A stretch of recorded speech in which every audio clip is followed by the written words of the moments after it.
ဒါကတော့တကယ်ကိုထူးခြားဆန်းသစ်ပြီးအရသာအရှိဆုံးဖြစ်စေမဲ့ကျဲသီးမိုချက်ပြုတ်နေကောင်းတစ်ခုဖြစ်ပါတယ်လူများစုဟာဒီလိုချက်နီးမျိုးကိုမြင်လဲမမြင်ဘူးတလို့မြင်လဲမမြင်ဆန်းဘူးကြသေးဘူးလို့ကျွန်တော်ယုံကြည်ပါတယ်အနက်မွေးပြန်ပြီးအရသာရှိတဲ့အပြင်အာဟာရတလည်းအပြည့်အဝရရှိစေမှာပါ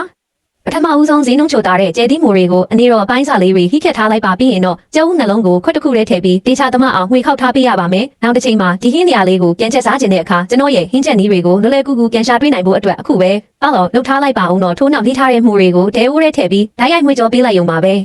ဒါဟာမှုရဲ့လက်ဆက်ပြီးချုံငိမ့်တဲ့တဘာဝအရသာကိုပုံမှုပေါ်လင်းစေမဲ့အဓိကတော့ချက်လေးဖြစ်ပါတယ်ဒီဟင်းနေရာကိုတကယ်ကိုထူးထူးခြားခြားအရသာရှိသွားစေမဲ့လိုဝက်ချက်ကတော့ရော့ကန်ဆွန်းဆော့အဘလွန်ဆော့လေးဖြစ်ပါတယ်ပြီးရင်တော့ပန်းကော်ဖီစိမ်း27ပစုံနဲ့အိမ်လုခရမ်းကျင်ဒီဆော့တို့ကိုထည့်ပြီးအရသာအတွက်စားနှင်းငယ်ထည့်ပေးရပါမယ်ထို့နောက်ရေခွက်တစ်ဝက်စာခန့်ထည့်ပြီးအိုးဖုံးပိတ်က9မိနစ်ခန့်တည်ထားလိုက်ပါ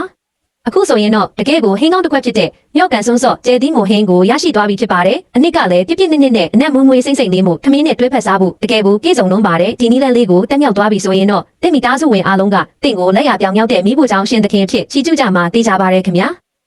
ဒါကတော့တကယ်ကိုထူးခြားဆန်းသစ်ပြီးအရသာအရှိဆုံးဖြစ်စေမဲ့ကျဲသီးမိုချက်ပြုတ်နေကောင်းတစ်ခုဖြစ်ပါတယ်လူများစုဟာဒီလိုချက်နီးမျိုးကိုမြင်လဲမမြင်ဘူးတလို့မြင်လဲမမြင်ဆန်းဘူးကြသေးဘူးလို့ကျွန်တော်ယုံကြည်ပါတယ်အနက်မွေးပြန်ပြီးအရသာရှိတဲ့အပြင်အာဟာရတလည်းအပြည့်အဝရရှိစေမှာပါ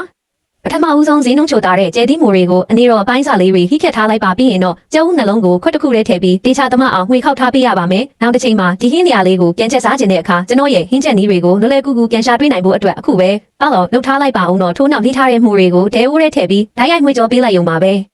ဒါဟာမှုရဲ့လက်ဆက်ပြီးချုံငိမ့်တဲ့တဘာဝအရသာကိုပုံမှုပေါ်လင်းစေမဲ့အဓိကတော့ချက်လေးဖြစ်ပါတယ်ဒီဟင်းနေရာကိုတကယ်ကိုထူးထူးခြားခြားအရသာရှိသွားစေမဲ့လိုဝက်ချက်ကတော့ရော့ကန်ဆွန်းဆော့အဘလွန်ဆော့လေးဖြစ်ပါတယ်ပြီးရင်တော့ပန်းကော်ဖီစိမ်း27ပစုံနဲ့အိမ်လုခရမ်းကျင်ဒီဆော့တို့ကိုထည့်ပြီးအရသာအတွက်စားနှင်းငယ်ထည့်ပေးရပါမယ်ထို့နောက်ရေခွက်တစ်ဝက်စာခန့်ထည့်ပြီးအိုးဖုံးပိတ်က9မိနစ်ခန့်တည်ထားလိုက်ပါ